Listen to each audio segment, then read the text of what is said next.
Recording by Carolyn.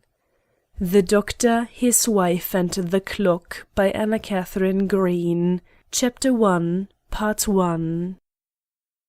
On the 17th of July, 1851, a tragedy of no little interest occurred in one of the residences of the Colonnade in Lafayette Place.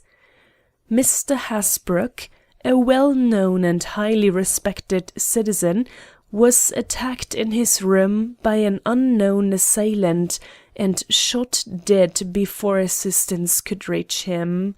His murderer escaped, and the problem offered to the police was how to identify this person who, by some happy chance or by the exercise of the most remarkable forethought, had left no traces behind him or any clue by which he could be followed.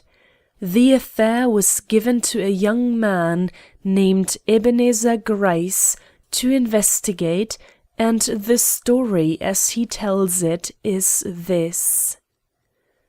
When, some time after midnight, I reached Lafayette Place, I found the block lighted from end to end. Groups of excited men and women peered from the open doorways and mingled their shadows with those of the huge pillars which adorn the front of this picturesque block of dwellings.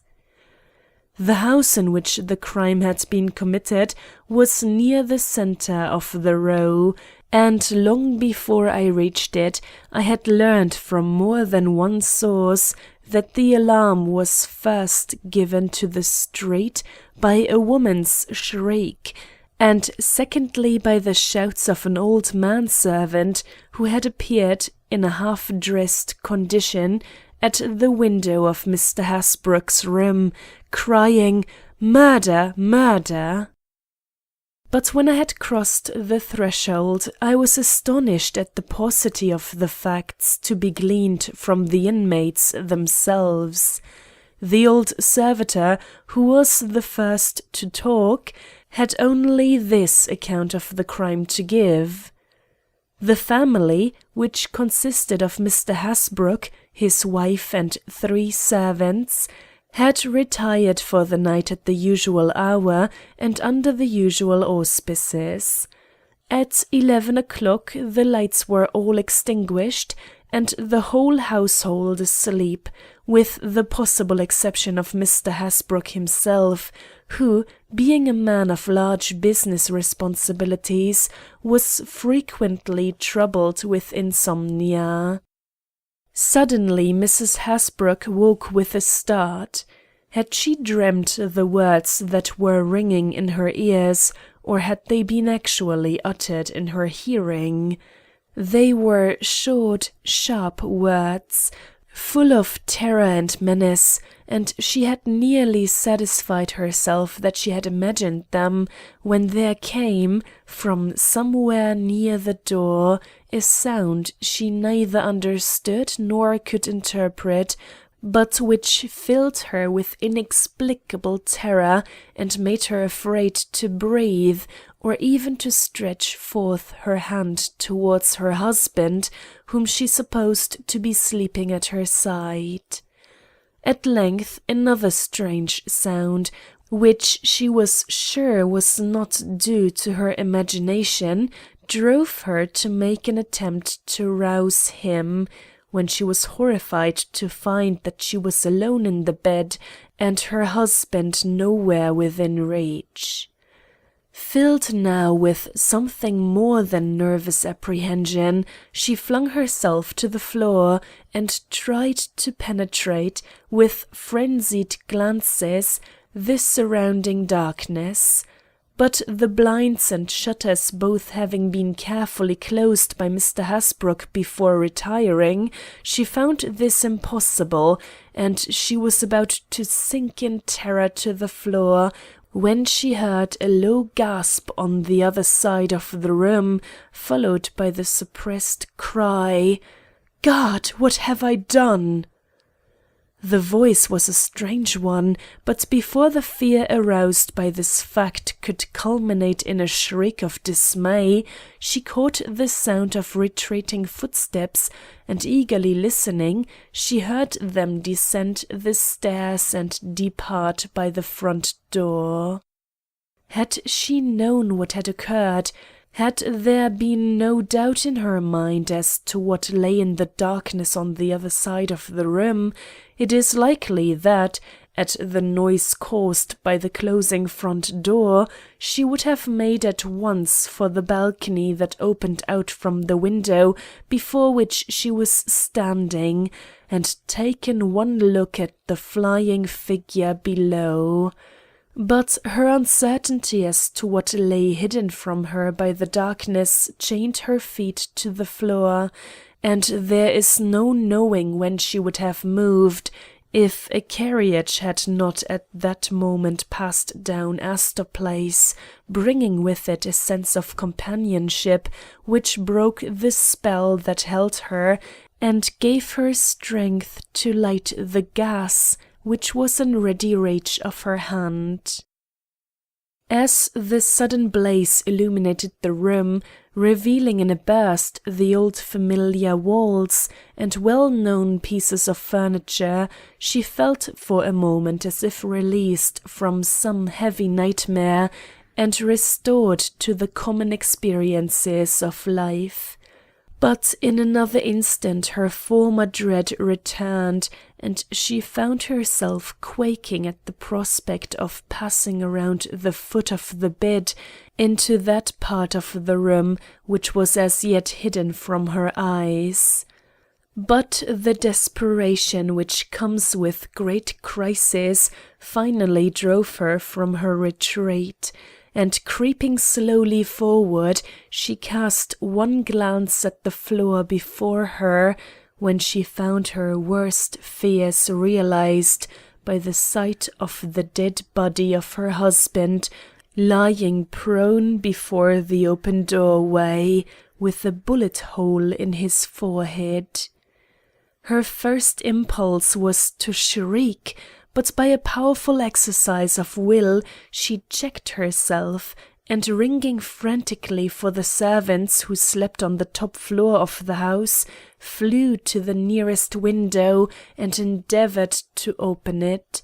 But the shutters had been bolted so securely by Mr. Hasbrouck in his endeavour to shut out light and sound, that by the time she had succeeded in unfastening them, all trace of the flying murderer had vanished from the street. Sick with grief and terror, she stepped back into the room just as the 3 frightened servants descended the stairs. As they appeared in the open doorway, she pointed at her husband's inanimate form, and then, as if suddenly realizing in its full force the calamity which had befallen her, she threw up her arms and sank forward to the floor in a dead faint. The 2 women rushed to her assistance, but the old butler, bounding over the bed, sprang to the window and shrieked his alarm to the street. In the interim that followed, Mrs. Hasbrouck was revived, and the master's body laid decently on the bed, but no pursuit was made, nor any inquiries started likely to assist me in establishing the identity of the assailant. Indeed, everyone, both in the house and out, seemed dazed by the unexpected catastrophe, and as no one had any suspicions to offer as to the probable murderer, I had a difficult task before me. I began in the usual way by inspecting the scene of the murder. I found nothing in the room, or in the condition of the body itself, which added a iota to the knowledge already obtained. That Mr. Hasbrouck had been in bed, that he had risen upon hearing a noise, and that he had been shot before reaching the door, were self-evident facts. But there was nothing to guide me further. The very simplicity of the circumstances caused a dearth of clues, which made the difficulty of procedure as great as any I ever encountered. My search through the hall and down the stairs elicited nothing, and an investigation of the bolts and bars by which the house was secured assured me that the assassin had either entered by the front door or had already been secreted in the house when it was locked up for the night. "I shall have to trouble Mrs. Hasbrouck for a short interview," I hereupon announced to the trembling old servitor who had followed me like a dog about the house. He made no demur, and in a few minutes I was ushered into the presence of the newly made widow, who sat quite alone in a large chamber in the rear. As I crossed the threshold she looked up, and I encountered a good plain face, without the shadow of guile in it. "Madam," said I have not come to disturb you. I will ask 2 or 3 questions only, and then leave you to your grief. I am told that some words came from the assassin before he delivered his fatal shot. Did you hear these distinctly enough to tell me what they were?" "I was sound asleep," said she, "and dreamt, as I thought, that a fierce, strange voice cried somewhere to someone, 'Ah, you did not expect me!' But I dare not say that these words were really uttered to my husband, for he was not the man to call forth hate, and only a man in the extremity of passion could address such an exclamation in such a tone as rings in my memory in connection with the fatal shot which woke me." "But that shot was not the work of a friend," I argued. "If, as these words seem to prove, the assassin had some other motive than gain in his assault, then your husband had an enemy, though you never suspected it." "Impossible," was her steady reply, uttered in the most convincing tone. "The man who shot him was a common burglar, and frightened at having been betrayed into murder, fled without looking for booty. I am sure I heard him cry out in terror and remorse, 'God, what have I done?'" "Was that before you left the side of the bed?" "Yes, I did not move from my place till I heard the front door close. I was paralyzed by my fear and dread." "Are you in the habit of trusting to the security of a latch lock only in the fastening of your front door at night? I am told that the big key was not in the lock, and that the bolt at the bottom of the door was not drawn." "The bolt at the bottom of the door is never drawn. Mr. Hasbrouck was so good a man he never mistrusted anyone. That is why the big lock was not fastened. The key not working well, he took it some days ago to the locksmith, and when the latter failed to return it, he laughed and said he thought no one would ever think of meddling with his front door." "Is there more than one night key to your house?" I now asked. She shook her head. "And when did Mr. Hasbrouck last use his?" "Tonight, when he came home from prayer meeting," she answered, and burst into tears. Her grief was so real and her loss so recent that I hesitated to afflict her by further questions. So returning to the scene of the tragedy, I stepped out upon the balcony which ran in front. Soft voices instantly struck my ears. The neighbors on either side were grouped in front of their own windows and were exchanging the remarks natural under the circumstances. I paused, as in duty bound, and listened. But I heard nothing worth recording, and would have instantly re-entered the house if I had not been impressed by the appearance of a very graceful woman who stood at my right. She was clinging to her husband, who was gazing at one of the pillars before him in a strange, fixed way, which astonished me till he attempted to move, and then I saw that he was blind. Instantly I remembered that there lived in this row a blind doctor, equally celebrated for his skill and for his uncommon personal attractions, and greatly interested not only in his affliction, but in the sympathy evinced for him by this young and affectionate wife. I stood still till I heard her say in the soft and appealing tones of love, "Come in, Constant. You have heavy duties for tomorrow, and you should get a few hours' rest if possible." He came from the shadow of the pillar, and for 1 minute I saw his face with the lamplight shining full upon it. It was as regular of feature as a sculptured Adonis, and it was as white.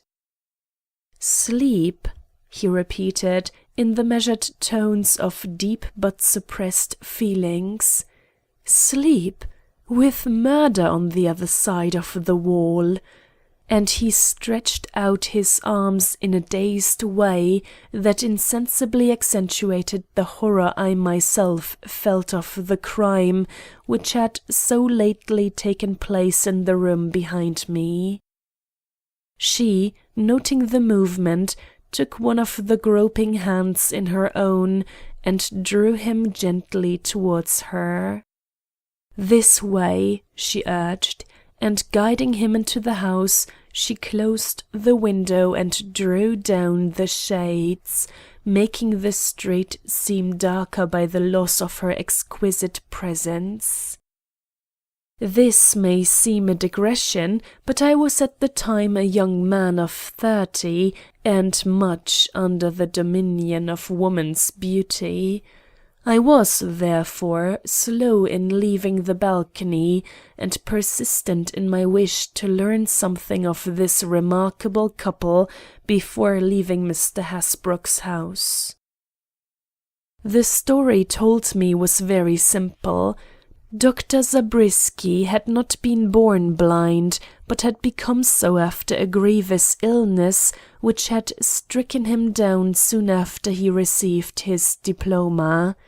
Instead of succumbing to an affliction which would have daunted most men, he expressed his intention of practicing his profession, and soon became so successful in it that he found no difficulty in establishing himself in one of the best-paying quarters of the city. Indeed, his intuition seemed to have developed in a remarkable degree after his loss of sight, and he seldom, if ever, made a mistake in diagnosis. Considering this fact, and the personal attractions which gave him distinction, it was no wonder that he soon became a popular physician whose presence was a benefaction and whose word a law. He had been engaged to be married at the time of his illness, and when he learned what was likely to be its results, had offered to release the young lady from all obligation to him. But she would not be released, and they were married. This had taken place some 5 years previous to Mr. Hasbrouck's death, 3 of which had been spent by them in Lafayette Place. So much for the beautiful woman next door. There being absolutely no clue to the assailant of Mr. Hasbrouck, I naturally looked forward to the inquest for some evidence upon which to work.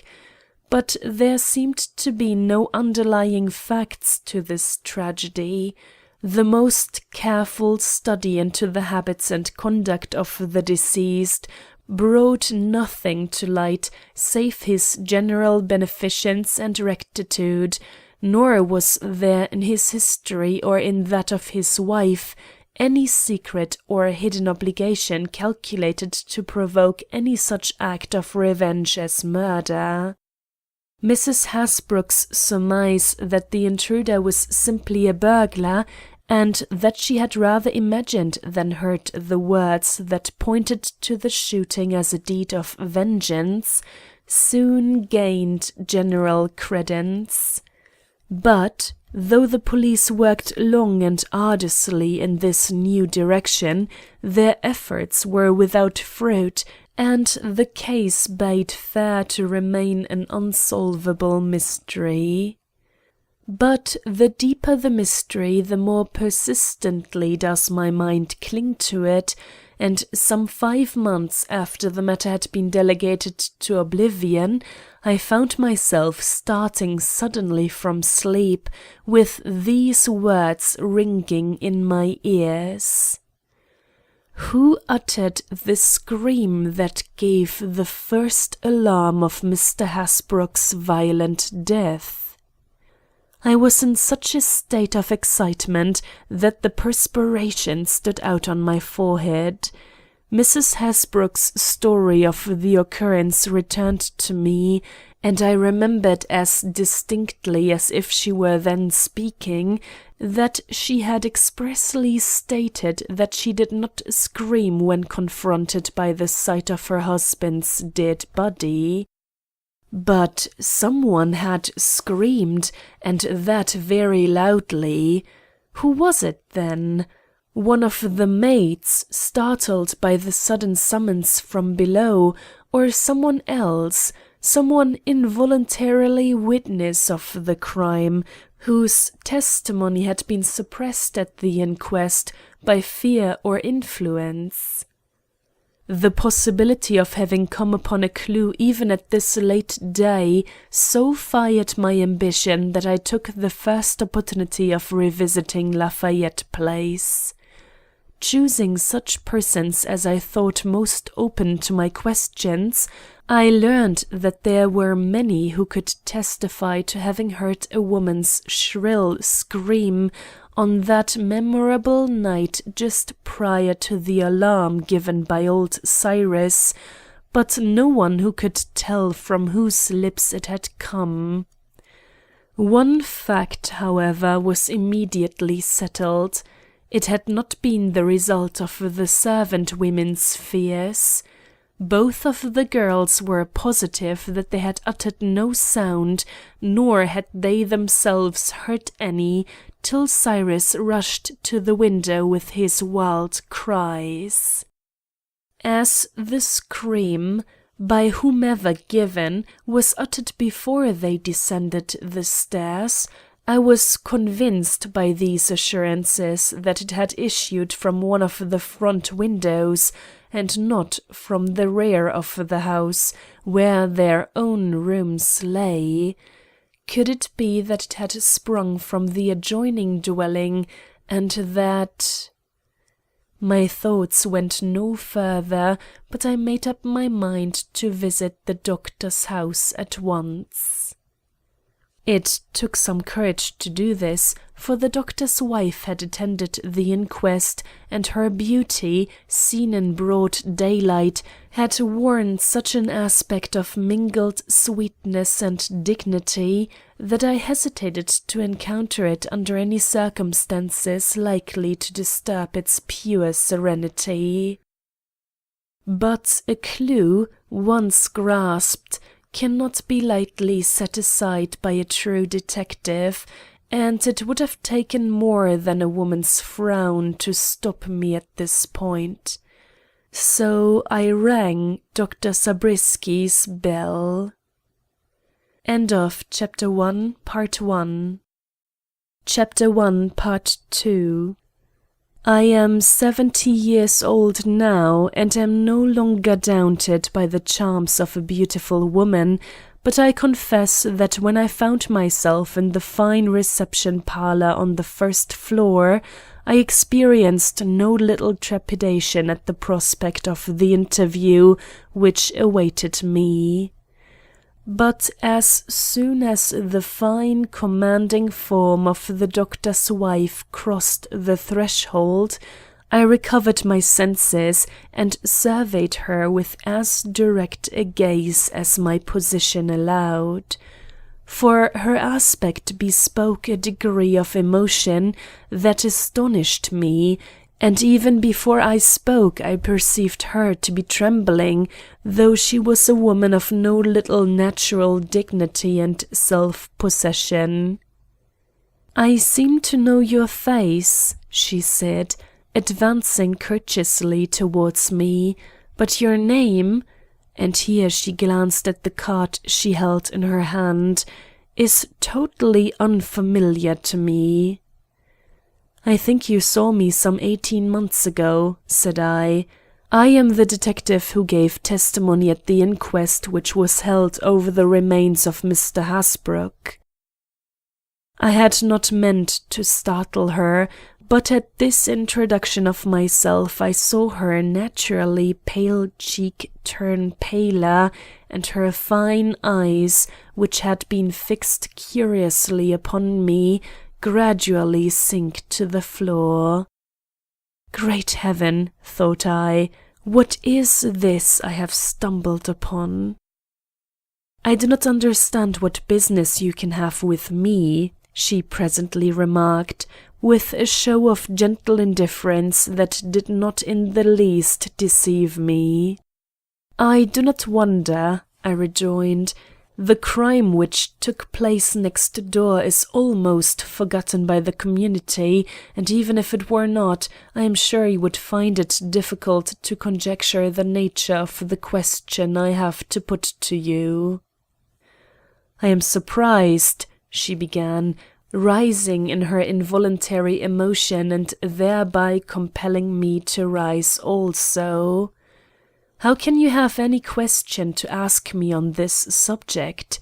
Yet if you have," she continued, with a rapid change of manner that touched my heart in spite of myself, "I shall, of course, do my best to answer you. There are women whose sweetest tones and most charming smiles only serve to awaken distrust in men of my calling, but Mrs. Zabriskie was not of this number. Her face was beautiful, but it was also candid in its expression, and beneath the agitation which palpably disturbed her, I was sure there lurked nothing either wicked or false. Yet I held fast by the clue which I had grasped, as it were, in the dark, and without knowing whither I was tending, much less whither I was leading her, I proceeded to say: "The question which I presume to put to you as the next-door neighbor of Mr. Hasbrouck is this: who was the woman who screamed out so loudly that the whole neighborhood heard her on the night of that gentleman's assassination?" The gasp she gave answered my question in a way she little realized, and, struck as I was by the impalpable links that had led me to the threshold of this hitherto unsolvable mystery, I was about to press my advantage and ask another question, when she quickly started forward and laid her hand on my lips.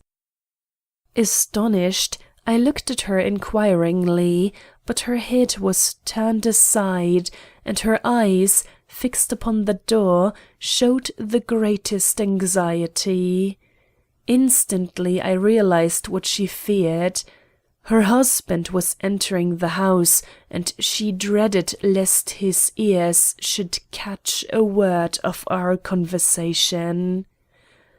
Not knowing what was in her mind, and unable to realize the importance of the moment to her, I yet listened to the advance of her blind husband with an almost painful interest. Would he enter the room where we were, or would he pass immediately to his office in the rear? She seemed to wonder too, and almost held her breath as he neared the door, paused, and stood in the open doorway, with his ear turned toward us. As for myself, I remained perfectly still, gazing at his face in mingled surprise and apprehension.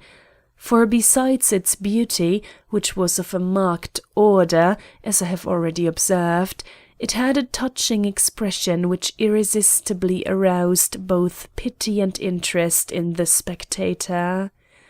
This may have been the result of his affliction, or it may have sprung from some deeper cause, but whatever its source, this look in his face produced a strong impression upon me and interested me at once in his personality. Would he enter, or would he pass on? Her look of silent appeal showed me in which direction her wishes lay, but while I answered her gaze by complete silence, I was conscious in some indistinct way that the business I had undertaken would be better furthered by his entrance. The blind have been often said to possess a sixth sense in place of the other they have lost. Though I am sure we made no noise, I soon perceived that he was aware of our presence. Stepping hastily forward, he said, in the high and vibrating tone of restrained passion, "Helen, are you here?" For a moment I thought she did not mean to answer, but knowing doubtless from experience the impossibility of deceiving him, she answered with a cheerful assent, dropping her hand as she did so from before my lips. He heard the slight rustle which accompanied the movement, and a look I found it hard to comprehend flashed over his features, altering his expression so completely that he seemed another man. "You have someone with you," he declared, advancing another step, but with none of the uncertainty which usually accompanies the movements of the blind. "Some dear friend," he went on, with an almost sarcastic emphasis and a forced smile that had little gaiety in it. The agitated and distressed blush which answered him could have but one interpretation. He suspected that her hand had been clasped in mine, and she perceived his thought and knew that I perceived it also. Drawing herself up, she moved towards him, saying in a sweet womanly tone that to me spoke volumes, "It is no friend, Constant, not even an acquaintance. The person whom I now present to you is an agent from the police. He is here upon a trivial errand which will soon be finished, when I will join you in your office." I knew she was but taking a choice between two evils, that she would have saved her husband the knowledge of a detective's presence in the house, if her self-respect would have allowed it, but neither she nor I anticipated the effect which this presentation produced upon him. "A police officer," he repeated, staring with his sightless eyes, as if, in his eagerness to see, he half hoped his lost sense would return. "He can have no trivial errand here. He has been sent by God himself to—" "Let me speak for you," hastily interposed his wife, springing to his side and clasping his arm with a fervour that was equally expressive of appeal and command. Then, turning to me, she explained, "Since Mr. Hasbrook's unaccountable death, my husband has been laboring under an hallucination which I have only to mention for you to recognize its perfect absurdity. He thinks, Oh, do not look like that, Constant. You know it is an hallucination which must vanish the moment we drag it into broad daylight.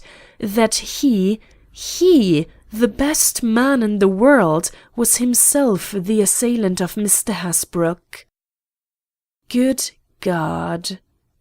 I say nothing of the impossibility of this being so, she went on in a fervour of expostulation. He is blind and could not have delivered such a shot even if he had desired to. Besides, he had no weapon. But the inconsistency of the thing speaks for itself, and should assure him that his mind is unbalanced and that he is merely suffering from a shock that was greater than we realized. He is a physician and has had many such instances in his own practice. Why, he was very much attached to Mr. Hasbrouck. They were the best of friends, and though he insists that he killed him, he cannot give any reason for the deed. At these words the doctor's face grew stern, and he spoke like an automaton repeating some fearful lesson. I killed him. I went to his room and deliberately shot him. I had nothing against him, and my remorse is extreme. Arrest me and let me pay the penalty of my crime. It is the only way in which I can obtain peace. Shocked beyond all power of self-control by this repetition of what she evidently considered the unhappy ravings of a madman, she let go his arm and turned upon me in frenzy. "Convince him," she cried, "convince him by your questions that he never could have done this fearful thing." I was laboring under great excitement myself, for I felt my youth against me in a matter of such tragic consequence. Besides, I agreed with her that he was in a distempered state of mind, and I hardly knew how to deal with one so fixed in his hallucination and with so much intelligence to support it. But the emergency was great, for he was holding out his wrists in the evident expectation of my taking him into instant custody, and the sight was killing his wife, who had sunk on the floor between us in terror and anguish. "You say you killed Mr. Hasbrouck," I began. "Where did you get your pistol, and what did you do with it after you left his house?" "My husband had no pistol, never had any pistol," put in Mrs. Zabriskie with vehement assertion. "If I had seen him with such a weapon—" "I threw it away. When I left the house I cast it as far from me as possible, for I was frightened at what I had done, horribly frightened." "No pistol was ever found," I answered, with a smile, forgetting for the moment that he could not see. If such an instrument had been found in the street after a murder of such consequence, it certainly would have been brought to the police. "You forget that a good pistol is valuable property," he went on stolidly. "Someone came along before the general alarm was given, and seeing such a treasure lying on the sidewalk, picked it up and carried it off. Not being an honest man, he preferred to keep it to drawing the attention of the police upon himself." Perhaps," said I. "But when did you get it? Surely you can tell where you procured such a weapon, if, as your wife intimates, you did not own one." "I bought it that self-same night of a friend whom I will not name since he resides no longer in this country. He paused. Intense passion was in his face. He turned towards his wife, and a low cry escaped him, which made her look up in fear. "I do not wish to go into any particulars," said he. "God forsook me, and I committed a horrible crime. When I am punished, Perhaps peace will return to me and happiness to her. I would not wish her to suffer too long or too bitterly for my sin." "Constant!" What love was in the cry, and what despair! It seemed to move him and turn his thoughts for a moment into a different channel. "Poor child," he murmured, stretching out his hands by an irresistible impulse towards her. But the change was but momentary, and he was soon again the stern and determined self-accuser. "Are you going to take me before a magistrate?" he asked.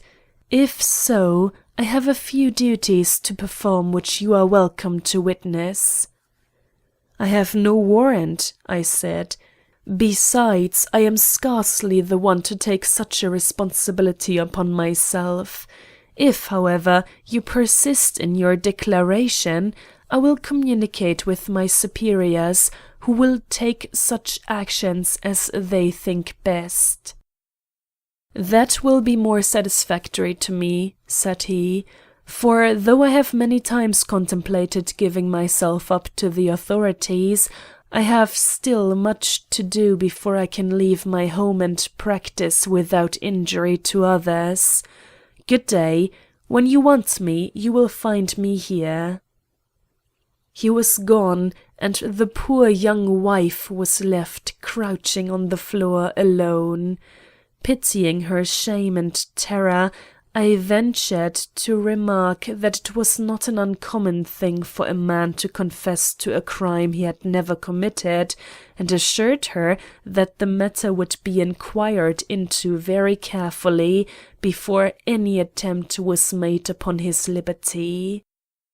She thanked me, and slowly rising, tried to regain her equanimity, but the manner as well as the matter of her husband's self-condemnation was too overwhelming in its nature for her to recover readily from her emotions. "I have long dreaded this," she acknowledged. "For months I have foreseen that he would make some rash communication or insane avowal.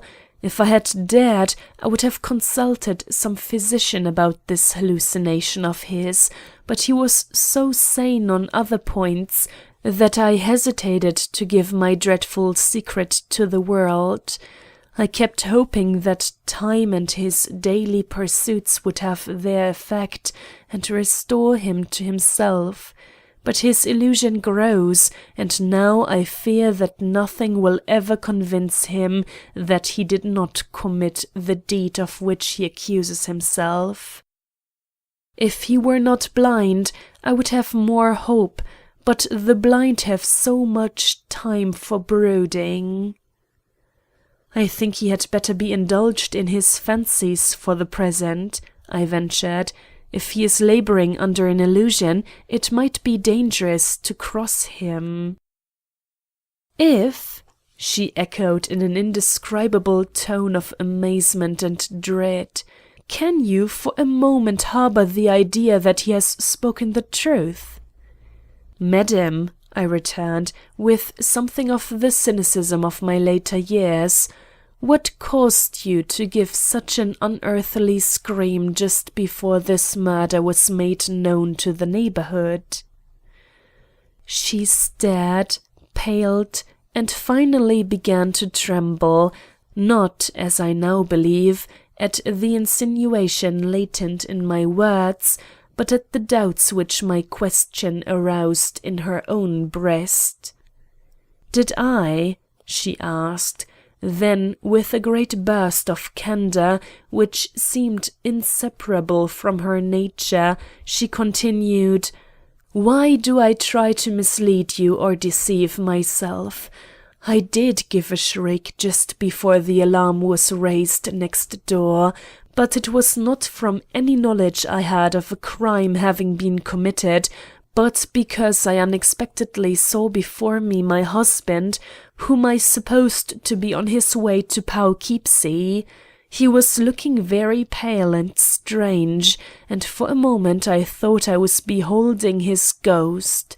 But he soon explained his appearance by saying that he had fallen from the train and had been only saved by a miracle from being dismembered, and I was just bemoaning his mishap and trying to calm him and myself when that terrible shout was heard next door of "Murder! Murder!" Coming so soon after the shock he had himself experienced, it quite unnerved him, and I think we can date his mental disturbance from that moment. For he began almost immediately to take a morbid interest in the affair next door, though it was weeks if not months before he let a word fall of the nature of those you have just heard. Indeed, it was not till I repeated to him some of the expressions he was continually letting fall in his sleep that he commenced to accuse himself of crime and talk of retribution. You say that your husband frightened you on that night by appearing suddenly at the door when you thought him on his way to Poughkeepsie. Is Dr. Zabriskie in the habit of thus going and coming alone at an hour so late as this must have been? You forget that to the blind, night is less full of perils than the day. Often and often has my husband found his way to his patients' houses alone after midnight, but on this especial evening he had Harry with him. Harry was his driver and always accompanied him when he went any distance. "Well then," said I, "all we have to do is to summon Harry and hear what he has to say concerning this affair. He surely will know whether or not his master went into the house next door." "Harry has left us," she said. "Dr. Zabriskie has another driver now. Besides, I have nothing to conceal from you. Harry was not with him when he returned to the house that evening, or the doctor would not have been without his portmanteau till the next day. Something, I have never known what, caused them to separate, and that is why I have no answer to give the doctor when he accuses himself of committing a deed on that night which is wholly out of keeping with every other act of his life." "And have you never questioned Harry why they separated, and why he allowed his master to come home alone after the shock he had received at the station?" "I did not know there was any reason for doing so till long after he left us." "And when did he leave you?" "That I do not remember. A few weeks or possibly a few days after that dreadful night." "And where is he now?" "Ah, that I have not the least means of knowing. But," she suddenly cried, "what do you want of Harry? If he did not follow Dr. Zabriskie to his own door, he could tell us nothing that would convince my husband that he is laboring under an illusion." "But he might tell us something which would convince us that Dr. Zabriskie was not himself after the accident, that he—" "Hush!" came from her lips in imperious tones. "I will not believe that he shot Mr. Hasbrouck, even if you prove him to have been insane at the time. How could he? My husband is blind. It would take a man of very keen sight to force himself into a house that was closed for the night and kill a man in the dark at one shot." "Rather," cried a voice from the doorway, "it is only a blind man who could do this. Those who trust to eyesight must be able to catch some glimpse of the mark they aim at, and this room, as I have been told, was without a glimmer of light. But the blind trust to sound, and as Mr. Hasbrouck spoke—" "Oh!" burst from the horrified wife, "is there no one to stop him when he speaks like that?" End of Chapter 1, Part 2. Chapter 2, Part 1. When I related to my superiors the details of the foregoing interview, two of them coincided with the wife in thinking that Dr. Zabriskie was in an irresponsible condition of mind, which made any statement of his questionable. But the third seemed disposed to argue the matter, and casting me an inquiring look, seemed to ask what my opinion was on the subject. Answering him as if he had spoken, I gave my conclusion as follows: that whether insane or not, Dr. Zabriskie had fired the shot which terminated Mr. Hasbrouck's life. It was the inspector's own idea, but it was not shared in by the others, one of whom had known the doctor for years. Accordingly, they compromised by postponing all opinion till they had themselves interrogated the doctor, and I was detailed to bring him before them the next afternoon. He came without reluctance, his wife accompanying him.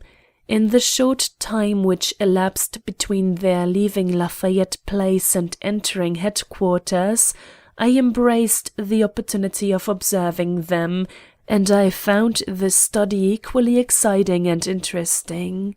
His face was calm but hopeless, and his eye, which should have shown a wild glimmer if there was truth in his wife's hypothesis, was dark and unfathomable, but neither frenzied nor uncertain. He spake but once and listened to nothing, though now and then his wife moved as if to attract his attention, and once even stole her hand towards his, in the tender hope that he would feel its approach and accept her sympathy. But he was deaf as well as blind, and sat wrapped up in thoughts which she, I know, would have given worlds to penetrate. Her countenance was not without its mystery also. She showed in every lineament passionate concern and misery, and a deep tenderness from which the element of fear was not absent. But she, as well as he, betrayed that some misunderstanding, deeper than any I had previously suspected, drew its intangible veil between them, and made the near proximity in which they sat at once a heart-piercing delight and an unspeakable pain. What was this misunderstanding, and what was the character of the fear that modified her every look of love in his direction? Her perfect indifference to my presence proved that it was not connected with the position in which he had put himself towards the police by his voluntary confession of crime, nor could I thus interpret the expression of frantic question which now and then contracted her features as she raised her eyes towards his sightless orbs, and strove to read, in his firm-set lips, the meaning of those assertions she could only ascribe to a loss of reason. The stopping of the carriage seemed to awaken both from thoughts that separated rather than united them. He turned his face in her direction, and she, stretching forth her hand, prepared to lead him from the carriage, without any of that display of timidity which had been previously evident in her manner. As his guide, she seemed to fear nothing; as his lover, everything. There is another and deeper tragedy underlying the outward and obvious one, was my inward conclusion, as I followed them into the presence of the gentlemen awaiting them.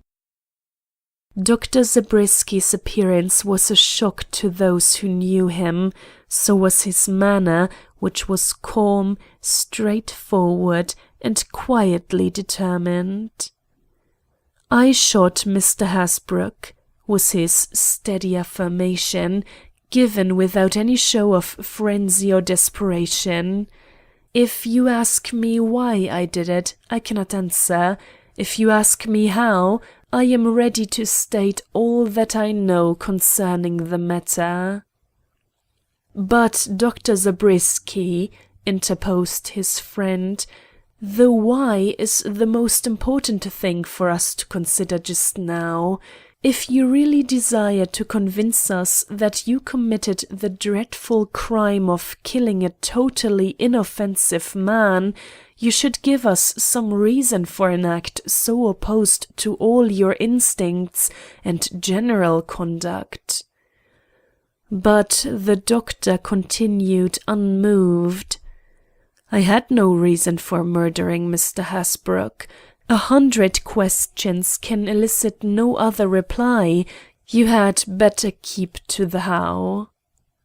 A deep-drawn breath from the wife answered the looks of the three gentlemen to whom this suggestion was offered. "You see," that breath seemed to protest, "that he is not in his right mind." I began to waver in my own opinion, and yet the intuition which has served me in cases as seemingly impenetrable as this bade me beware of following the general judgment. "Ask him to inform you how he got into the house," I whispered to Inspector D, who sat nearest me. Immediately the inspector put the question I had suggested. "By what means did you enter Mr. Hasbrouck's house at so late an hour as this murder occurred?" The blind doctor's head fell forward on his breast, and he hesitated for the first and only time. "You will not believe me," said he, "but the door was ajar when I came to it. Such things make crime easy. It is the only excuse I have to offer for this dreadful deed." The front door of a respectable citizen's house ajar at 11:30 at night. It was a statement that fixed in all minds the conviction of the speaker's irresponsibility. Mrs. Zabriskie's brow cleared, and her beauty became for a moment dazzling as she held out her hands in irrepressible relief towards those who were interrogating her husband. I alone kept my impassibility. A possible explanation of this crime had flashed like lightning across my mind, an explanation from which I inwardly recoiled, even while I was forced to consider it. "Dr. Zabriskie," remarked the inspector who was most friendly to him, "such old servants as those kept by Mr. Hasbrouck do not leave the front door ajar at 12 o'clock at night." "Yet ajar it was," repeated the blind doctor with quiet emphasis, "and finding it so, I went in. When I came out again, I closed it. Do you wish me to swear to what I say? If so, I am ready." What could we reply? To see this splendid-looking man, hallowed by an affliction so great that in itself it called forth the compassion of the most indifferent, accusing himself of a cold-blooded crime, in tones that sounded dispassionate because of the will that forced their utterance, was too painful in itself for us to indulge in any unnecessary words. Compassion took the place of curiosity, and each and all of us turned involuntary looks of pity upon the young wife, pressing so eagerly to his side. "For a blind man," ventured one, "the assault was both deft and certain. Are you accustomed to Mr. Hasbrook's house that you found your way with so little difficulty to his bedroom?" "I am accustomed," he began, but here his wife broke in with irrepressible passion. "He is not accustomed to that house. He has never been beyond the first floor. Why do you question him? Do you not see?" His hand was on her lips. "Hush," he commanded. "You know my skill in moving about a house, how I sometimes deceive those who do not know me into believing that I can see, by the readiness with which I avoid obstacles and find my way even in strange and untried scenes. Do not try to make them think I am not in my right mind, or you will drive me into the very condition you deprecate." His face, rigid, cold, and set, looked like that of a mask. Hers, drawn with horror and filled with question that was fast taking the form of doubt, bespoke an awful tragedy from which more than one of us recoiled. "Can you shoot a man dead without seeing him?" asked the superintendent, with painful effort. "Give me a pistol and I will show you," was the quick reply. A low cry came from the wife. In a drawer near to every one of us there lay a pistol, but no one moved to take it out. There was a look in the doctor's eye which made us fear to trust him with a pistol just then. "We will accept your assurance that you possess a skill beyond that of most men," returned the superintendent, and beckoning me forward, he whispered, "This is a case for the doctors and not for the police. Remove him quietly and notify Dr. Southeyard of what I say." But Dr. Zabriskie, who seemed to have an almost supernatural acuteness of hearing, gave a violent start at this and spoke up for the first time with real passion in his voice. No, I pray you, I can bear anything but that. Remember, gentlemen, that I am blind, that I cannot see who is about me, that my life would be a torture if I felt myself surrounded by spies, watching to catch some evidence of madness in me. Rather conviction at once, death, dishonor, and obloquy. These I have incurred, these I have brought upon myself by crime, but not this worse fate, oh, not this worse fate.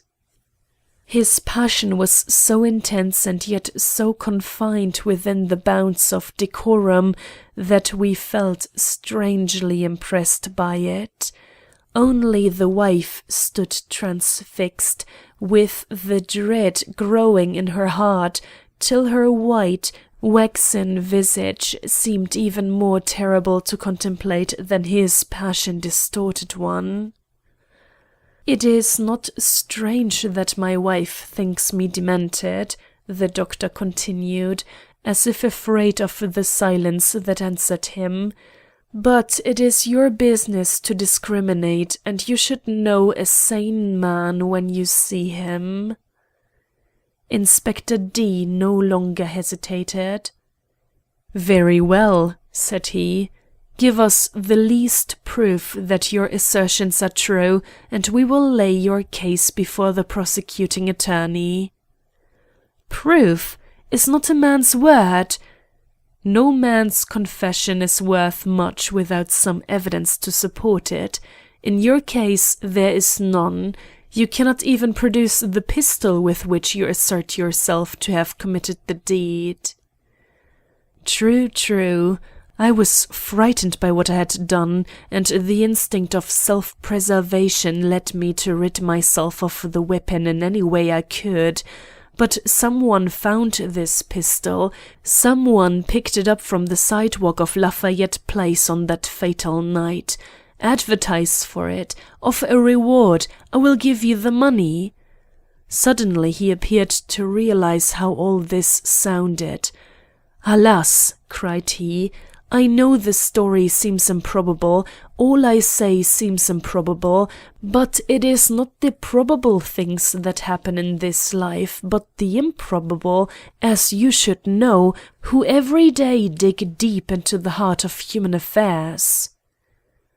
Were these the ravings of insanity? I began to understand the wife's terror. "I bought the pistol," he went on, alas, I cannot tell you his name. Everything is against me. I cannot adduce one proof, yet even she is beginning to fear that my story is true. I know it by her silence, a silence that yawns between us like a deep and unfathomable gulf. But at these words her voice rang out with passionate vehemence. "No, no, it is false. I will never believe that your hands have been plunged in blood. You are my own pure-hearted Constant, cold perhaps and stern, but with no guilt upon your conscience, safe in your own wild imagination." "Helen, you are no friend to me," he declared, pushing her gently aside. "Believe me innocent, but say nothing to lead these others to doubt my word." And she said no more, but her looks spoke volumes. The result was that he was not detained, though he prayed for instant commitment. He seemed to dread his own home, and the surveillance to which he instinctively knew he would henceforth be subjected. To see him shrink from his wife's hand as she strove to lead him from the room was sufficiently painful, but the feeling thus aroused was nothing to that with which we observed the keen and agonized expectancy of his look as he turned and listened for the steps of the officer who followed him. "I shall never again know whether or not I am alone," was his final observation as he left our presence. I said nothing to my superiors of the thoughts I had had while listening to the above interrogations. A theory had presented itself to my mind, which explained in some measure the mysteries of the doctor's conduct, but I wished for time and opportunity to test its reasonableness before submitting it to their higher judgment. And these seemed likely to be given me, for the inspectors continued divided in their opinion of the blind physician's guilt, and the district attorney, when told of the affair, pooh-poohed it without mercy, and declined to stir in the matter unless some tangible evidence were forthcoming to substantiate the poor doctor's self-accusations. "If guilty, why does he shrink from giving his motives?" said he. "And if so anxious to go to the gallows, why does he suppress the very facts calculated to send him there? He is as mad as a March hare, and it is to an asylum he should go and not to jail." In this conclusion I failed to agree with him, and as time wore on my suspicions took shape and finally ended in a fixed conviction. Dr. Zabriskie had committed the crime he avowed, but let me proceed a little further with my story before I reveal what lies beyond that "but." Notwithstanding Dr. Zabriskie's almost frenzied appeal for solitude, a man had been placed in surveillance over him in the shape of a young doctor skilled in diseases of the brain. This man communicated more or less with the police, and one morning I received from him the following extracts from the diary he had been ordered to keep. "The doctor is settling into a deep melancholy from which he tries to rise at times, but with only indifferent success. Yesterday he rode around to all his patients for the purpose of withdrawing his services on the plea of illness. But he still keeps his office open, and today I had the opportunity of witnessing his reception and treatment of the many sufferers who came to him for aid. I think he was conscious of my presence, though an attempt had been made to conceal it. For the listening look never left his face from the moment he entered the room, and once he rose and passed quickly from wall to wall, groping with outstretched hands into every nook and corner, and barely escaping contact with the curtain behind which I was hidden. But if he suspected my presence, he showed no displeasure at it, wishing perhaps for a witness to his skill in the treatment of disease. And truly I never beheld a finer manifestation of practical insight in cases of a more or less baffling nature than I beheld in him today. He is certainly a most wonderful physician, and I feel bound to record that his mind is as clear for business as if no shadow had fallen upon it. Dr. Zabriskie loves his wife, but in a way that tortures both himself and her. If she is gone from the house he is wretched, and yet when she returns he often forbears to speak to her, or if he does speak, it is with a constraint that hurts her more than his silence. I was present when she came in today. Her step, which had been eager on the stairway, flagged as she approached the room, and he naturally noted the change and gave his own interpretation to it.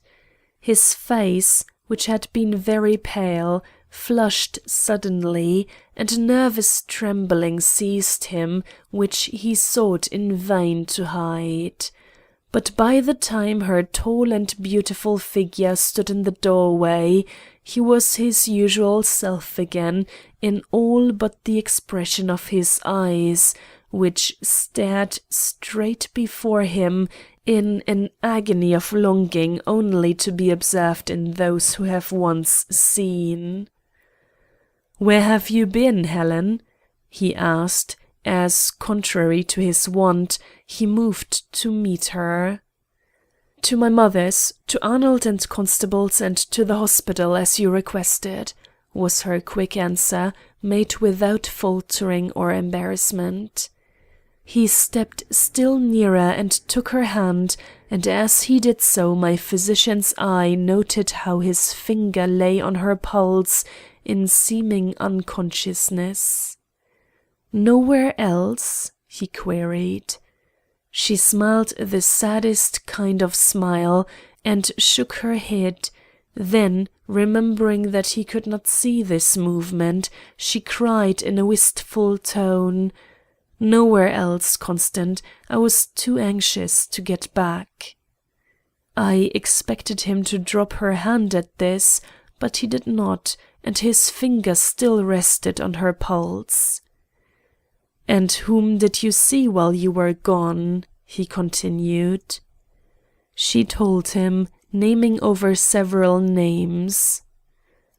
"You must have enjoyed yourself," was his cold comment, as he let go her hand and turned away. But his manner showed relief, and I could not but sympathize with the pitiable situation of a man who found himself forced to means like these for probing the heart of his young wife. Yet when I turned towards her I realized that her position was but little happier than his. Tears are no strangers to her eyes, but those that welled up at this moment seemed to possess a bitterness that promised but little peace for her future. Yet she quickly dried them and busied herself with ministrations for his comfort. If I am any judge for woman, Helen Zabriskie is superior to most of her sex. That her husband mistrusts her is evident, but whether this is the result of the stand she has taken in his regard, or only a manifestation of dementia, I have as yet been unable to determine.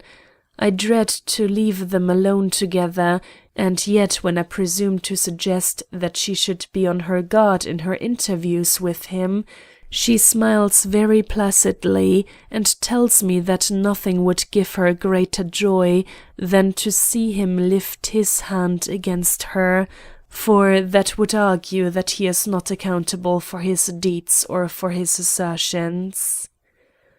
Yet it would be a grief to see her injured by this passionate and unhappy man.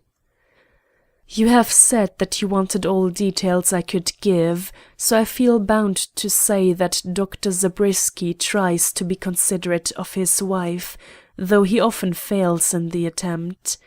When she offers herself as his guide, or assists him with his mail, or performs any of the many acts of kindness by which she continually manifests her sense of his affliction, he thanks her with courtesy and often with kindness, yet I know she would willingly exchange all his set phrases for one fond embrace or impulsive smile of affection.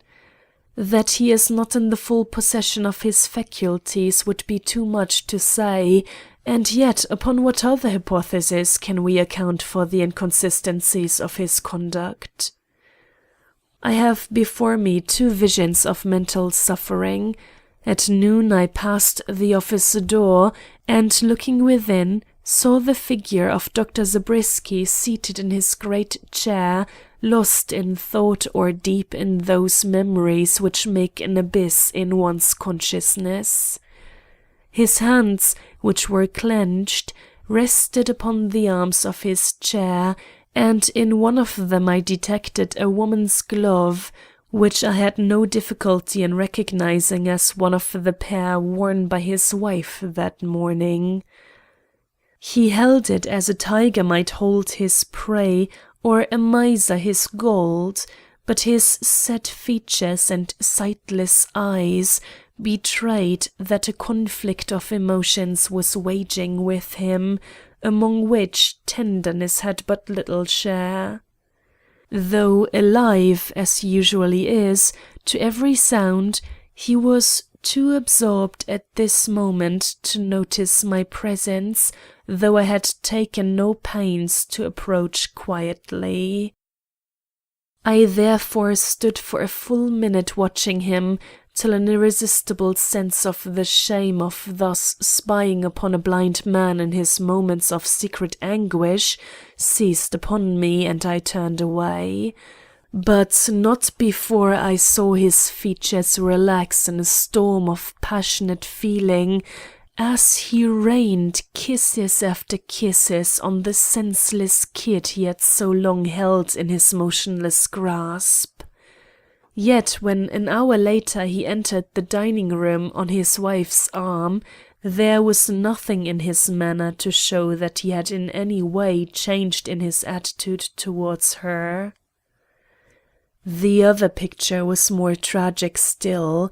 I have no business with Mrs. Zabriskie's affairs, but as I passed upstairs to my room an hour ago, I caught a fleeting vision of her tall form, with the arms thrown up over her head in a paroxysm of feeling, which made her as oblivious to my presence as her husband had been several hours before. Were the words that escaped her lips, "Thank God we have no children," or was this exclamation suggested to me by the passion and unrestrained impulse of her action? End of Chapter 2, Part 1. Chapter 2, Part 2. Side by side with these lines, I, Ebenezer Gryce, placed the following extracts from my own diary. Watched the Zabriskie mansion for 5 hours this morning from the second-story window of an adjoining hotel. saw the doctor when he drove away on his round of visits, and saw him when he returned. A colored man accompanied him. Today I followed Mrs. Zabriskie.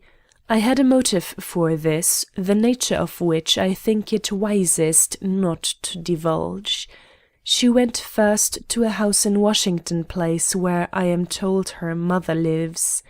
Here she stayed some time, after which she drove down to Canal Street, where she did some shopping, and later stopped at the hospital, into which I took the liberty of following her. She seemed to know many there, and passed from cot to cot with a smile in which I alone discerned the sadness of a broken heart. When she left, I left also, without having learned anything beyond the fact that Mrs. Zabriskie is one who does her duty in sorrow as in happiness. A rare and trustworthy woman, I should say, and yet her husband does not trust her. Why? I have spent this day in accumulating details in regard to Dr. and Mrs. Zabriskie's life previous to the death of Mr. Hasbrouck. I learned from sources it would be unwise to quote just here that Mrs. Zabriskie had not lacked enemies ready to charge her with coquetry, that while she had never sacrificed her dignity in public, more than one person had been heard to declare that Dr. Zabriskie was fortunate in being blind, since the sight of his wife's beauty would have but poorly compensated him for the pain he would have suffered in seeing how that beauty was admired. That all gossip is more or less tinged with exaggeration, I have no doubt, yet when a name is mentioned in connection with such stories, there is usually some truth at the bottom of them. And a name is mentioned in this case, though I do not think it worth my while to repeat it here, and loth as I am to recognize the fact, it is a name that carries with it doubts that might easily account for the husband's jealousy. True, I have found no one who dares to hint that she still continues to attract attention or to bestow smiles in any direction save where they legally belong. For since a certain memorable night which we all know, neither Dr. Zabriskie nor his wife have been seen, save in their own domestic circle, and it is not into such scenes that this serpent, of which I have spoken, ever intrudes, nor is it in places of sorrow or suffering that his smile shines, or his fascinations flourish. And so one portion of my theory is proved to be sound. Dr. Zabriskie is jealous of his wife, whether with good cause or bad I am not prepared to decide, for her present attitude, clouded as it is by the tragedy in which she and her husband are both involved, must differ very much from that which she held when her life was unshadowed by doubt and her admirers could be counted by the score. I have just found out where Harry is. As he is in service some miles up the river, I shall have to be absent from my post for several hours, but I consider the game well worth the candle. Light at last. I have seen Harry, and by means known only to the police, have succeeded in making him talk. His story is substantially this, that on the night so often mentioned, he packed his master's portmanteau at 8 o'clock, and at 10 called a carriage and rode with the doctor to the 29th Street station. He was told to buy tickets for Poughkeepsie, where his master had been called in consultation, and having done this, hurried back to join his master on the platform. They had walked together as far as the cars, and Dr. Zabriskie was just stepping onto the train when a man pushed himself hurriedly between them and whispered something into his master's ear, which caused him to fall back and lose his footing. Dr. Zabriskie's body slid half under the car, but he was withdrawn before any harm was done, though the cars gave a lurch at that moment which must have frightened him exceedingly, for his face was white when he rose to his feet, and when Harry offered to assist him again onto the train, he refused to go and said he would return home and not attempt to ride to Poughkeepsie that night. The gentleman, whom Harry now saw to be Mr. Stanton, an intimate friend of Dr. Zabriskie, smiled very queerly at this, and taking the doctor's arm, led him away to a carriage. Harry naturally followed them, but the doctor, hearing his steps, turned and bade him in a very peremptory tone to take the omnibus home, and then, as if on second thought, told him to go to Poughkeepsie in his stead, and explain to the people there that he was too shaken up by his misstep to do his duty, and that he would be with them next morning. This seemed strange to Harry, but he had no reason for disobeying his master's orders, and so rode to Poughkeepsie. But the doctor did not follow him the next day. On the contrary, he telegraphed for him to return, and when he got back, dismissed him with a month's wages. This ended Harry's connection with the Zabriskie family. A simple story bearing out what the wife had already told us, but it furnishes a link which may prove invaluable. Mr. Stanton, whose first name is Theodore, knows the real reason why Dr. Zabriskie returned home on the night of the 17th of July, 1851. Mr. Stanton, consequently, I must see, and this shall be my business tomorrow. Checkmate. Theodore Stanton is not in this country, though this points him out as the man from whom Dr. Zabriskie bought the pistol. It does not facilitate my work, which is becoming more and more difficult. Mr. Stanton's whereabouts are not even known to his most intimate friends. He sailed from this country most unexpectedly on the 18th of July a year ago, which was the day after the murder of Mr. Hasbrouck. It looks like a flight, especially as he has failed to maintain open communication even with his relatives. Was he the man who shot Mr. Hasbrouck? No, but he was the man who put the pistol in Dr. Zabriskie's hand that night, and whether he did this with purpose or not, was evidently so alarmed at the catastrophe which followed that he took the first outgoing steamer to Europe. So far all is clear, but there are mysteries yet to be solved, which will require my utmost tact. What if I seek out the gentleman with whose name that of Mrs. Zabriskie has been linked, and see if I can in any way connect him with Mr. Stanton or the events of that night? Eureka!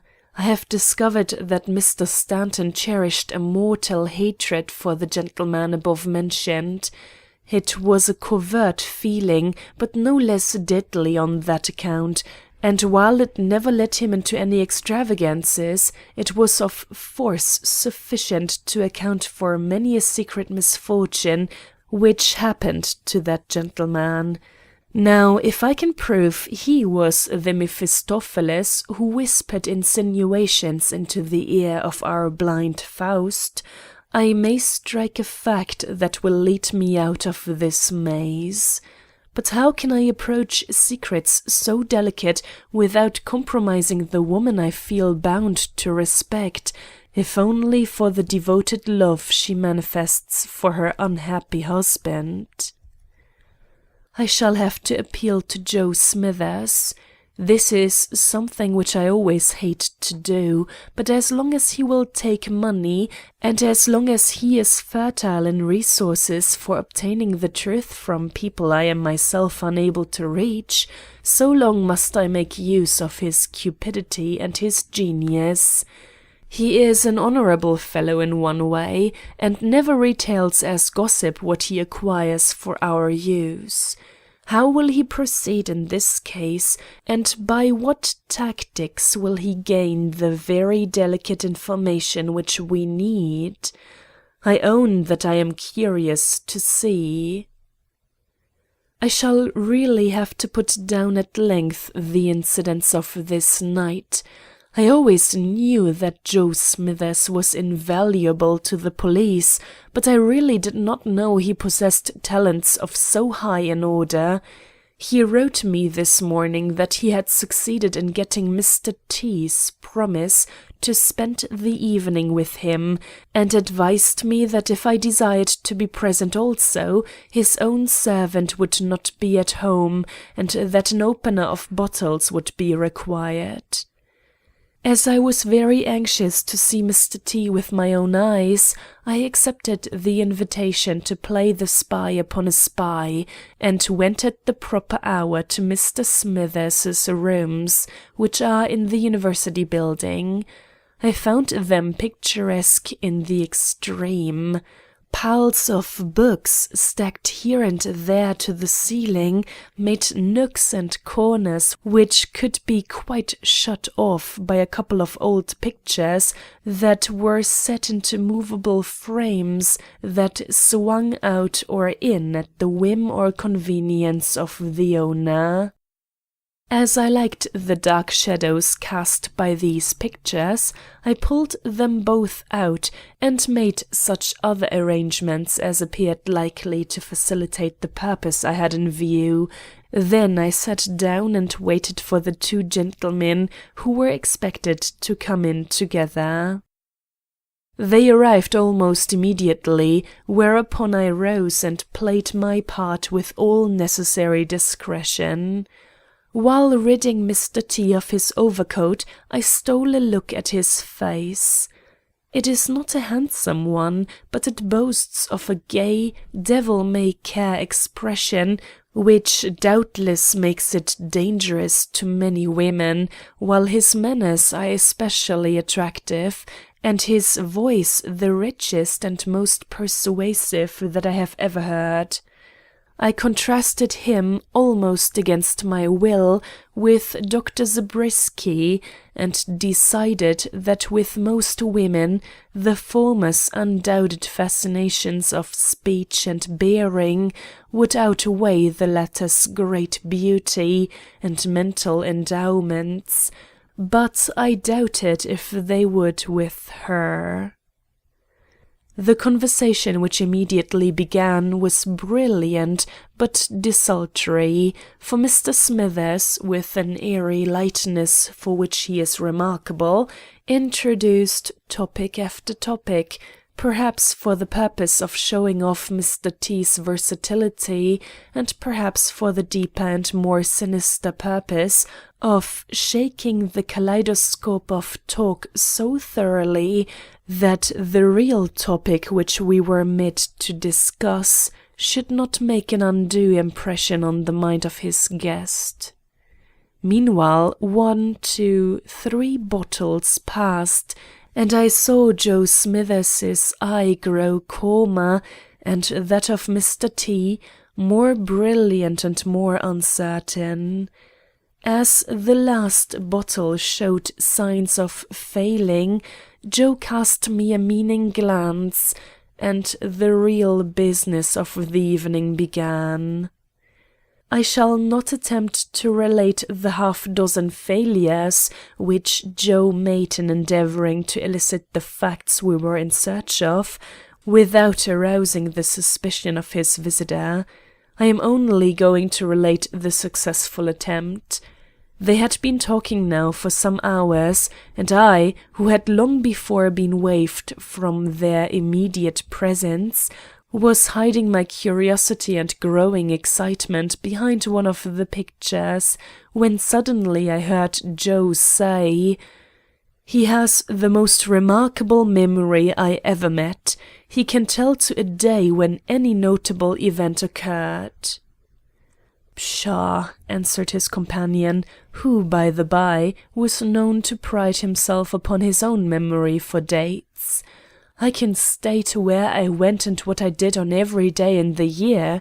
That may not embrace what you call notable events, but the memory required is all the more remarkable, is it not?"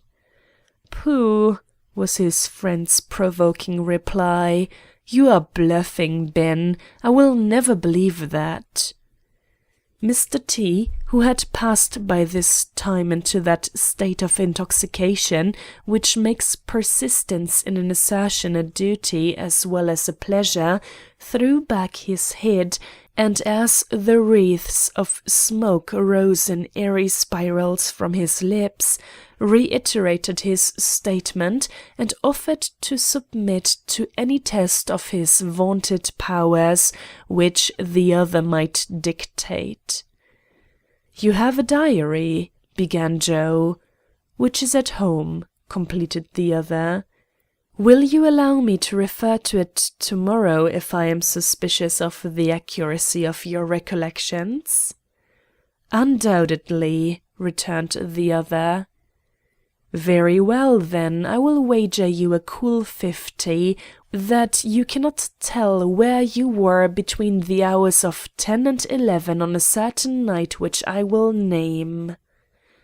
"Done," cried the other, bringing out his pocket-book and laying it on the table before him. Joe followed his example and then summoned me. "Write a date down here," he commanded, pushing a piece of paper towards me, with a look keen as the flash of a blade.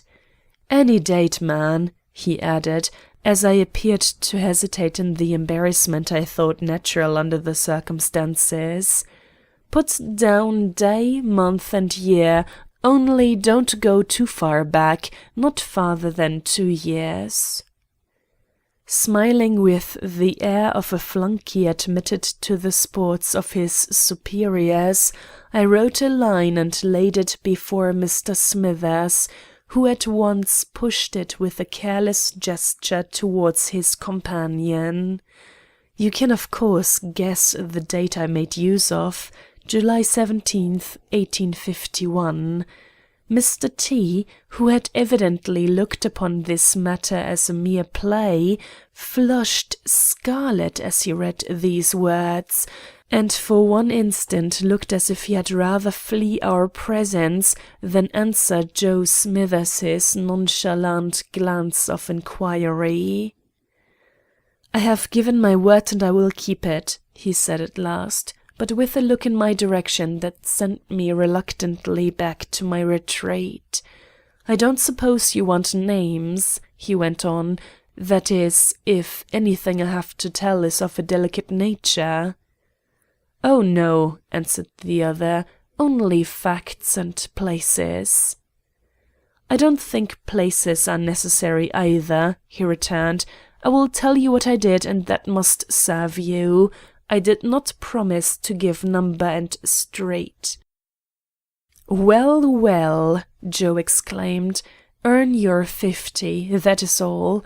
Show that you remember where you were in the night of—" and with an admirable show of indifference, he pretended to consult the paper between them. "The 17th of July, 1851, and I shall be satisfied." "I was at the club for one thing," said Mr. T. "Then I went to see a lady friend, where I stayed until 11. She wore a blue muslin— what is that?" I had betrayed myself by a quick movement which sent a glass tumbler crashing to the floor. Helen Zabriskie had worn a blue muslin on that same night. I had noted it when I stood on the balcony watching her and her husband. "That noise?" It was Joe who was speaking. "You don't know Reuben as well as I do, or you wouldn't ask. It is his practice, I am sorry to say, to accentuate his pleasure in draining my bottles by dropping a glass at every third one." Mr. T went on. "She was a married woman, and I thought she loved me, but, and this is the greatest proof I can offer you that I am giving you a true account of that night, she had not had the slightest idea of the extent of my passion, and only consented to see me at all because she thought, poor thing, that a word from her would set me straight and rid her of attentions that were fast becoming obnoxious. A sorry figure for a fellow to cut who has not been without his triumphs. But you caught me on the most detestable date in my calendar, and— There is where he stopped being interesting, so I will not waste time by quoting further. And now what reply shall I make when Joe Smithers asks me double his usual price, as he will be sure to do next time? Has he not earned in advance? I really think so.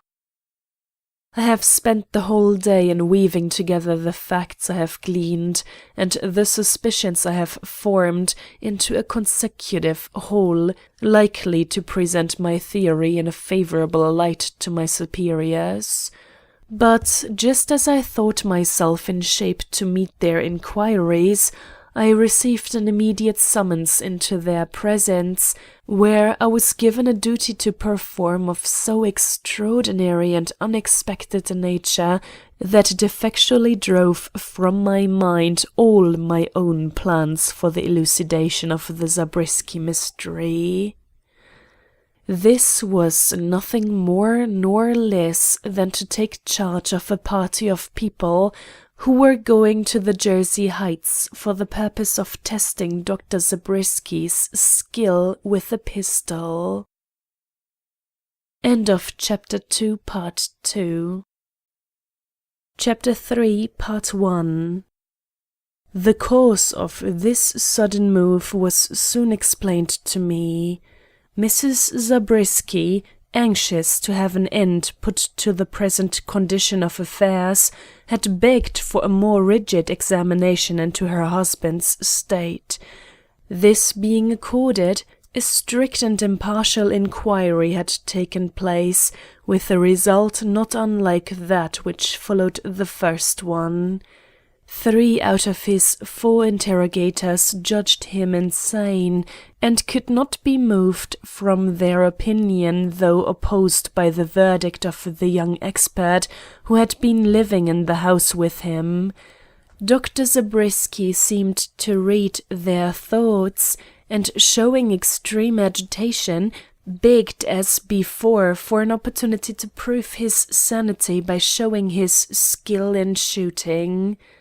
This time a disposition was evinced to grant his request, which Mrs. Zabriskie no sooner perceived than she added her supplications to his that the question might be thus settled. A pistol was accordingly brought, but at the sight of it her courage failed, and she changed her prayer to an entreaty that the experiment should be postponed till the next day, and should then take place in the woods away from the sight and hearing of needless spectators.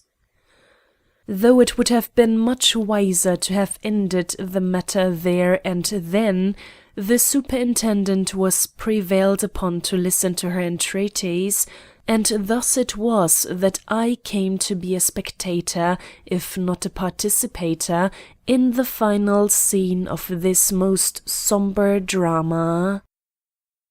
There are some events which impress the human mind so deeply that their memory mingles with all after experiences. Though I have made it a rule to forget as soon as possible the tragic episodes into which I am constantly plunged, there is one scene in my life which will not depart at my will, and that is the sight which met my eyes from the bow of the small boat in which Dr. Zabriskie and his wife were rowed over to Jersey on that memorable afternoon. Though it was by no means late in the day, the sun was already sinking, and the bright red glare which filled the heavens and shone full upon the faces of the half-dozen persons before me added much to the tragic nature of the scene, though we were far from comprehending its dull significance. The doctor sat with his wife in the stern, and it was upon their faces my glance was fixed. The glare shone luridly on his sightless eyeballs, and as I noticed his unwinking lids, I realized as never before what it was to be blind in the midst of sunshine.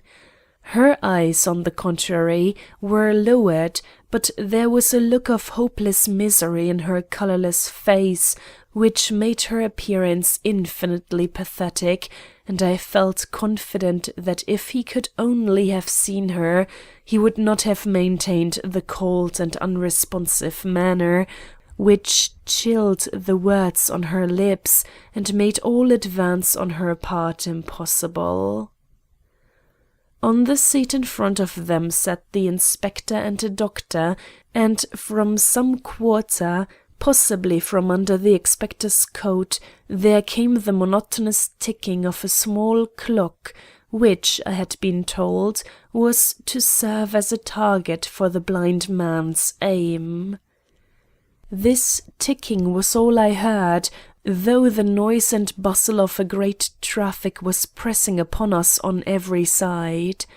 And I am sure it was all that she heard, as, with a hand pressed to her heart and eyes fixed on the opposite shore, she waited for the event which was to determine whether the man she loved was a criminal or only a being afflicted of God, and worthy of her unceasing care and devotion.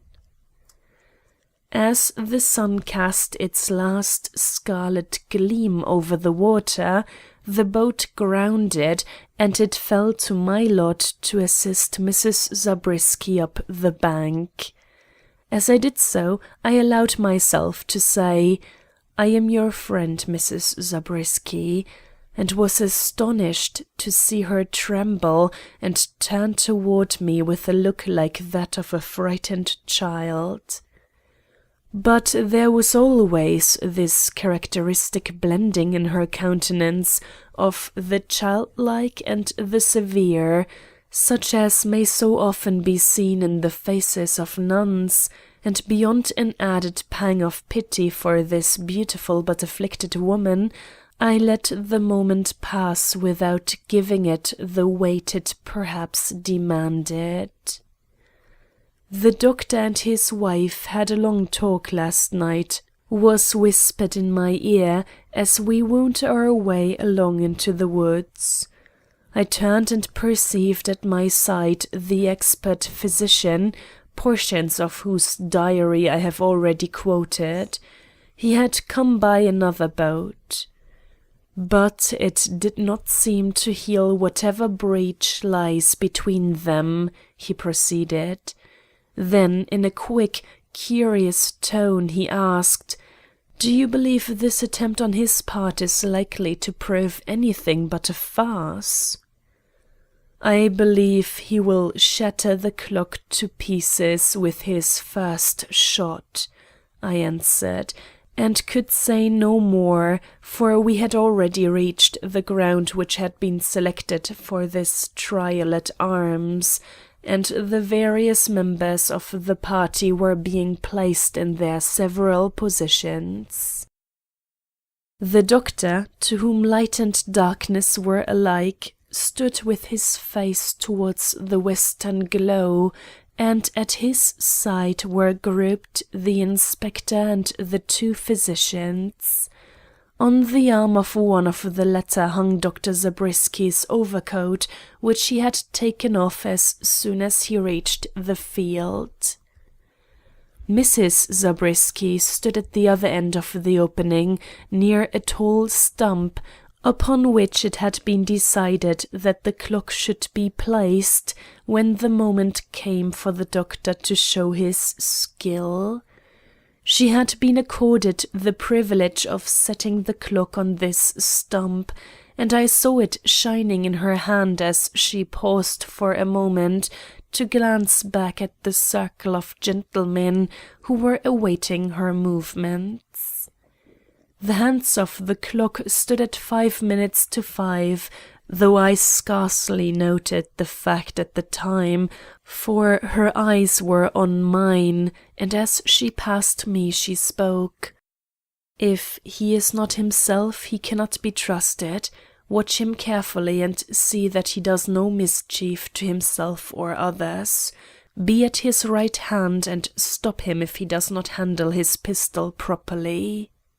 I promised, and as she passed on, setting the clock upon the stump and immediately drawing back to a suitable distance at the right, where she stood, wrapped in her long dark cloak, quite alone. Her face shone ghastly white, even in its environment of snow-covered boughs which surrounded her, and noting this, I wished the minutes fewer between the present moment and the hour of 5, at which he was to draw the trigger. "Dr. Zabriskie," quoth the inspector, "we have endeavoured to make this trial a perfectly fair one. You are to have one shot at a small clock which has been placed within a suitable distance, and which you are expected to hit, guided only by the sound which it will make in striking the hour of 5. Are you satisfied with the arrangement?" "Perfectly. Where is my wife?" "On the other side of the field, some 10 paces from the stump upon which the clock is fixed." He bowed and his face showed satisfaction. "May I expect the clock to strike soon?" "In less than 5 minutes," was the answer. "Then let me have the pistol. I wish to become acquainted with its size and weight." We glanced at each other, then across at her. She made a gesture. It was one of acquiescence. Immediately the inspector placed the weapon in the blind man's hand. It was at once apparent that the doctor understood the instrument, and my last doubt vanished as to the truth of all he had told us. "Thank God I am blind this hour and cannot see her," fell unconsciously from his lips. Then, before the echo of these words had left my ears, he raised his voice and observed calmly enough, considering that he was about to prove himself a criminal in order to save himself from being thought a madman, "Let no one move. I must have my ears free for catching the first stroke of the clock." And he raised the pistol before him.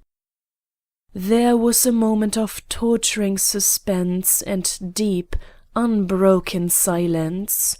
My eyes were on him, and so I did not watch the clock.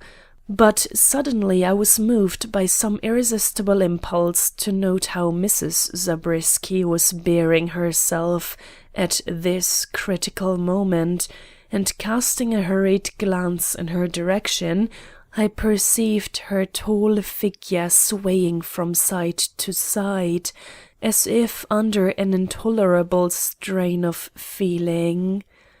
Her eyes were on the clock, the hands of which seemed to creep with snail-like pace along the dial, when unexpectedly, and a full minute before the minute hand had reached the stroke of 5, I caught a movement on her part, saw the flash of something round and white show for an instant against the darkness of her cloak, and was about to shriek a warning to the doctor when the shrill, quick stroke of a clock rang out on the frosty air, followed by the ping and flash of a pistol.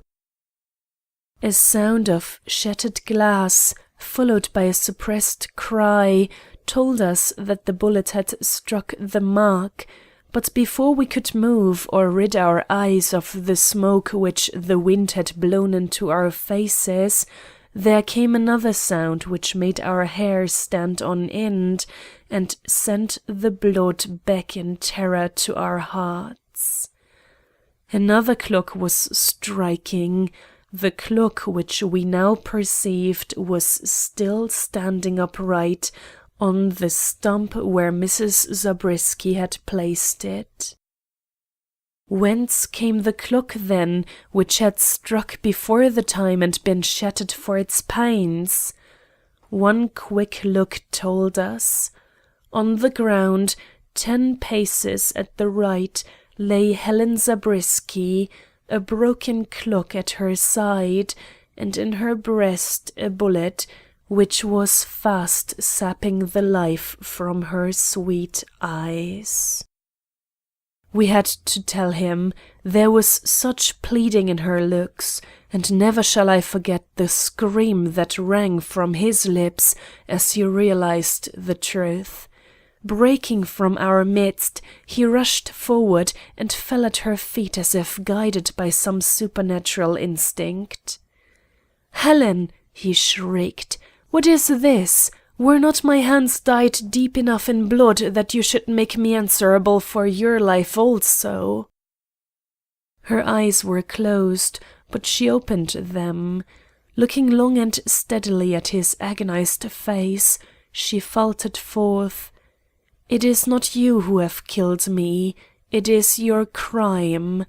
Had you been innocent of Mr. Hasbrook's death, your bullet would never have found my heart. Did you think I could survive the proof that you had killed that good man?" I did it unwittingly. "Hush," she commanded, with an awful look, which happily he could not see. "I had another motive. I wished to prove to you, even at the cost of my life, that I loved you, had always loved you, and not—" It was now his turn to silence her. His hand crept over her lips, and his despairing face turned itself blindly towards us. "Go!" he cried. "Leave us. Let me take a last farewell of my dying wife without listeners or spectators." Consulting the eye of the physician who stood beside me, and seeing no hope in it, I fell slowly back. The others followed, and the doctor was left alone with his wife. From the distant position we took, we saw her arms creep around his neck, saw her head fall confidingly on his breast, then silence settled upon them, and upon all nature, the gathering twilight deepening, till the last glow disappeared from the heavens above, and from the circle of leafless trees, which enclosed this tragedy from the outside world. But at last there came a stir, and Dr. Zabriskie, rising up before us, with the dead body of his wife held closely to his breast, confronted us with a countenance so rapturous that he looked like a man transfigured. "I will carry her to the boat," said he. "Not another hand shall touch her. She was my true wife, my true wife." and he towered into an attitude of such dignity and passion that for a moment he took on heroic proportions, and we forgot that he had just proved himself to have committed a cold-blooded and ghastly crime. End of Chapter 3, Part 1. The stars were shining when we again took our seats in the boat, and if the scene of our crossing to Jersey was impressive, what shall be said of that of our return? The doctor, as before, sat in the stern, an awesome figure upon which the moon shone with a white radiance that seemed to lift his face out of the surrounding darkness and set it, like an image of frozen horror, before our eyes. Against his breast he held the form of his dead wife, and now and then I saw him stoop, as if he were listening for some tokens of life at her set lips. Then he would lift himself again, with hopelessness stamped upon his features, only to lean forward in renewed hope that was again destined to disappointment. The inspector and the accompanying physician had taken seats in the bow, and unto me had been assigned the special duty of watching over the doctor. This I did from a low seat in front of him. I was therefore so close that I heard his labouring breath, and though my heart was full of awe and compassion, I could not prevent myself from bending towards him and saying these words: "Dr. Zabriskie, the mystery of your crime is no longer a mystery to me. Listen and see if I do not understand your temptation, and how you, a conscientious and God-fearing man, came to slay your innocent neighbor. A friend of yours, or so he called himself, had for a long time filled your ears with tales tending to make you suspicious of your wife and jealous of a certain man whom I will not name. You knew that your friend had a grudge against this man, and so for many months turned a deaf ear to his insinuations.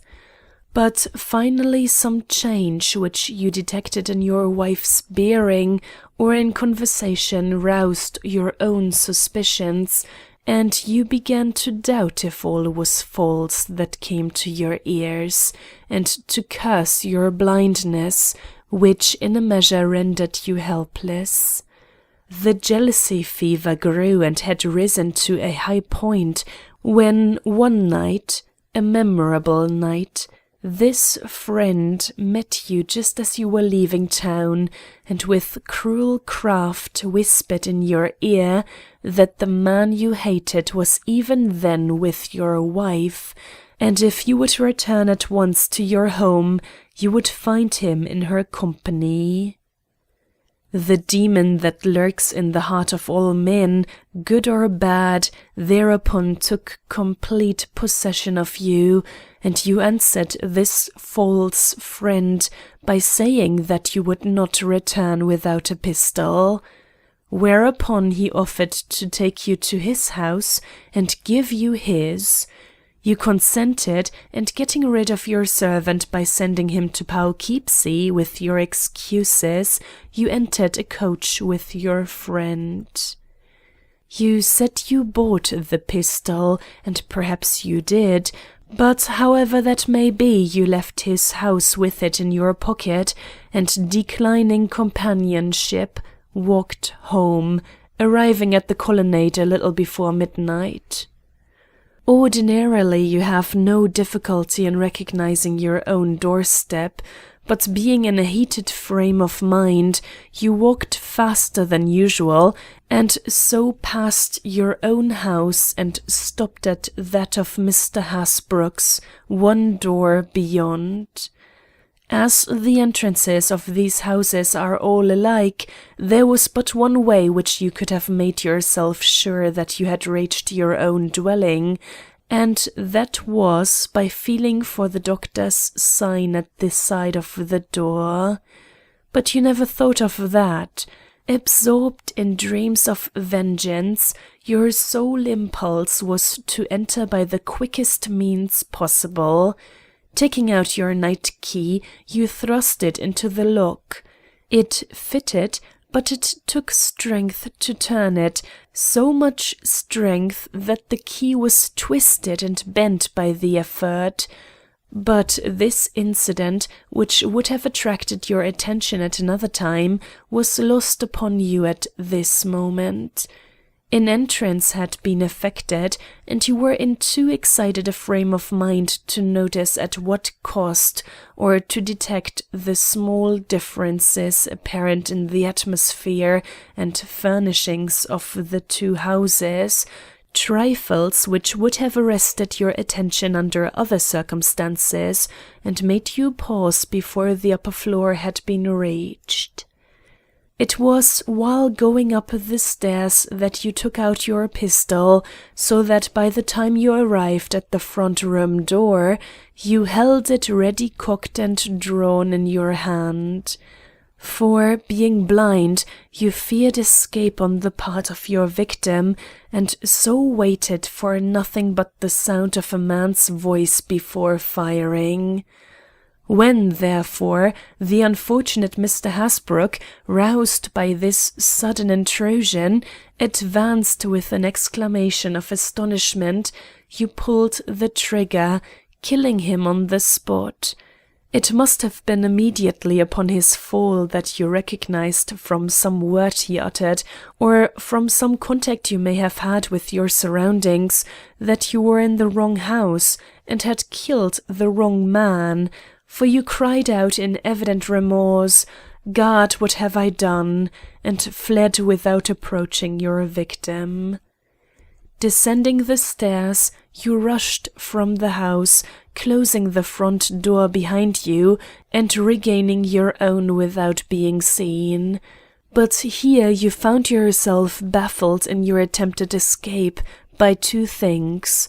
First, by the pistol you still held in your hand, and secondly, by the fact that the key upon which you depended for entering your own door was so twisted out of shape that you knew it would be useless for you to attempt to use it. What did you do in this emergency? You have already told us, though the story seemed so improbable at the time, you found nobody to believe it but myself. The pistol you flung far away from you down the pavement, from which, by one of those rare chances which sometimes happen in this world, it was presently picked up by some late passer-by of more or less doubtful character. The door offered less of an obstacle than you anticipated, for when you turned to it again you found it, if I am not greatly mistaken, ajar, left so, as we have reason to believe, by one who had gone out of it but a few minutes before, in a state which left him but little master of his actions. It was this fact which provided you with an answer when you were asked how you succeeded in getting into Mr. Hasbrouck's house after the family had retired for the night. Astonished at the coincidence, but hailing with gladness the deliverance which it offered, you went in and ascended at once into your wife's presence, and it was from her lips and not from those of Mrs. Hasbrouck that the cry arose which startled the neighborhood and prepared men's minds for the tragic words which were shouted a moment later from the next house. But she who uttered the scream knew of no tragedy save that which was taking place in her own breast. She had just repulsed a dastardly suitor, and seeing you enter so unexpectedly in a state of unaccountable horror and agitation, was naturally stricken with dismay, and thought she saw your ghost, or, what was worse, a possible avenger, while you, having failed to kill the man you sought, and having killed a man you esteemed, let no surprise on her part lure you into any dangerous self-betrayal. You strove instead to soothe her, and even attempted to explain the excitement under which you labored by an account of your narrow escape at the station, till the sudden alarm from next door distracted her attention and sent both your thoughts and hers in a different direction. Not till conscience had fully awakened and the horror of your act had had time to tell upon your sensitive nature did you breathe forth those vague confessions, which, not being supported by the only explanations which would have made them credible, led her, as well as the police, to consider you affected in your mind.